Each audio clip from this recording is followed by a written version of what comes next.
Yummy mango.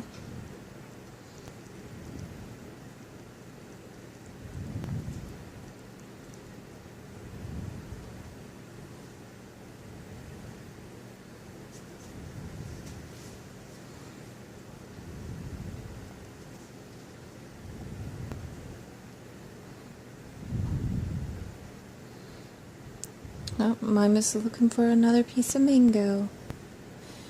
Mango is so yummy.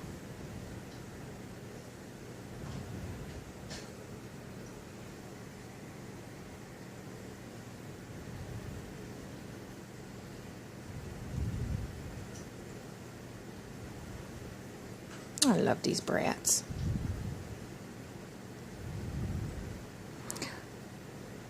You looking for a piece of mango, Cargo? The rest of it's in your dinner. That was just a little appetizer. Yeah. But these are my kids after a snack. I gave them a little piece of mango. They're getting mango with their dinner, but I had to get them weighed because both Moira and Cargo were getting very obese when they were on the BML diet, so I decided to try a new diet. My other concern was Maya. She's always been on the lighter side out of all of them, but she was losing weight. And even when I started using separate feeding stations, she was still losing weight, which really worried me. Her fur has always been poor in comparison to her mate and her daughter, but this is her fur. Let's see, this is not the ideal glider fur, but also they weren't on a staple diet when they first came to me, and that's the best thing to assure that they're getting, you know, all the nutrients they need, all that good stuff. So since they came to me, that's when I got them on BML.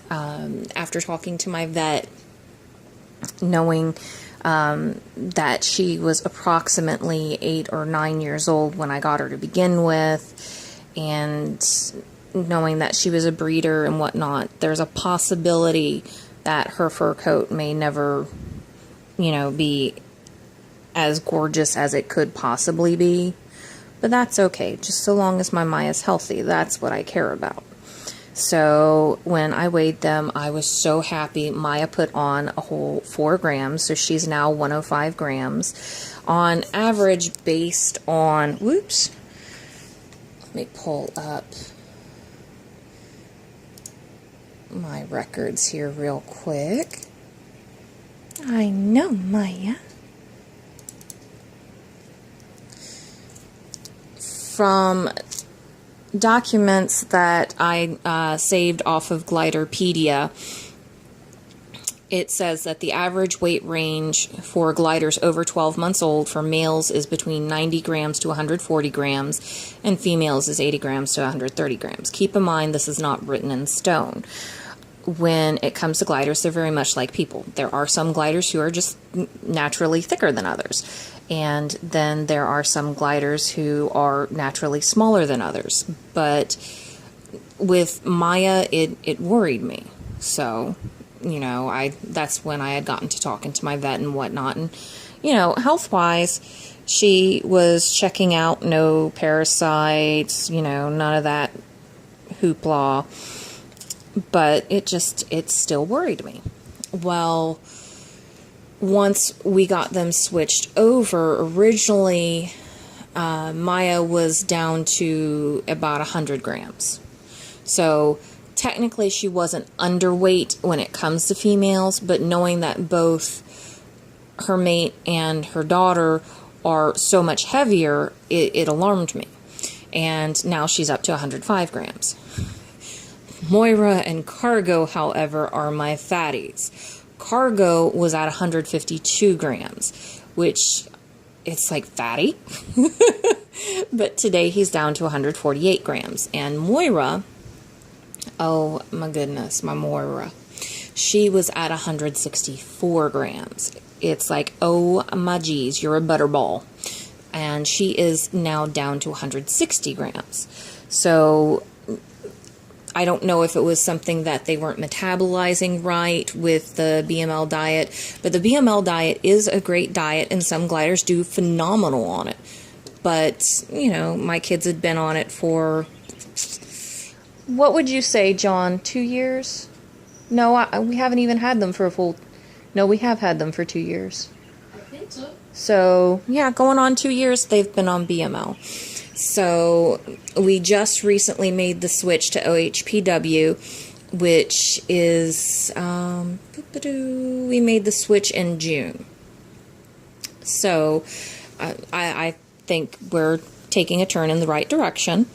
And my only qualm with OHPW is you have to order the, and I may have already gone through this in another video, and I'm sorry if I'm repeating myself, but the Wambaroo mixture, you have to order that online. You can't just pick that up in a grocery store, and you can't pick it up in a pet store. Whereas with BML, the benefit is everything. You can either get from a pet store, or you can get it from your grocery store in your area. So, you know, for me, that worked out really well. But when it comes to the OHPW, part of it is the Wambaroo powder mix. It's Wambaroo protein something, I can't remember what it's called. But you have to order that online. And my worry is, you know, what happens if it gets lost in the mail? What if it gets damaged? Things like that. But everything else you can get in your area. You can get like the bee pollen from most vitamin sections or health food stores, honey, egg, water. That's it. And then you feed fruits and vegetables. You try and make sure that you've got the ratios right when it comes to the calcium and phosphorus, so everything is balanced out. And so far, everything's working for them. And, you know, we'll just keep monitoring. And if I notice any concerns, whether, you know, it's coat, weight, activity, anything like that, if I notice any differences, I'm going to reconsult the vet and see what she thinks. But so far, everything's going pretty good. Now, that does bring me to talking about the diet. Some people will try and tell you that you can feed your glider just pellets and apples and they're good. Unfortunately, that's not the case. Like I had discussed a little bit in my last video about the gliders, most glider pellets are just pure crap. That's just all there is to it. They're basically fillers. Like most cheap cat food and dog food has sawdust in it. It's like, do you want to eat that? So it's unfortunately true. A lot of pet food places, when it comes to making the food, tend to cut corners.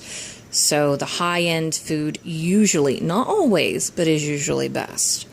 And if you can make your own food, like the raw food diets, those are usually even better.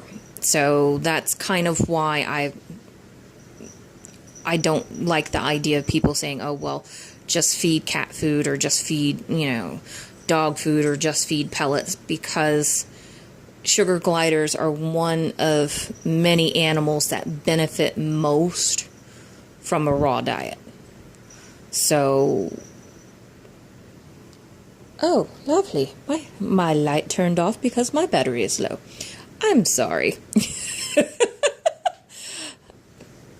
But it's one of those things, and if I could afford a raw diet for my cats, and if I could convince my parakeets to eat a raw diet, they'd all be on raw diets. Same with my rabbit. But my rabbit and my parakeets, they would much rather starve than eat some of the raw foods they're supposed to eat. And with my cats, I wouldn't be able to get the foods that I feel would be best for them on a raw diet. And it's one of those things that if I could afford it, oh, hell yes, I would do it. Yes, they would all be on a raw diet, because that would be the best. I mean, that's what they started out in the wild, and that's what they benefited the most from. It's just that in, you know, a home, They don't have to hunt for their food. They just wait for you to make it for them. But that's just me rambling. So I'll go ahead and end this here because I got lots of cuddling to do. They've already kind of wore themselves out from snack time and trying to snag mango bits from each other. So I'm just going to pet them and spend time with my babies. And I guess I will talk to you all later. Be good to each other. Be safe. And I'll see y'all later. Bye.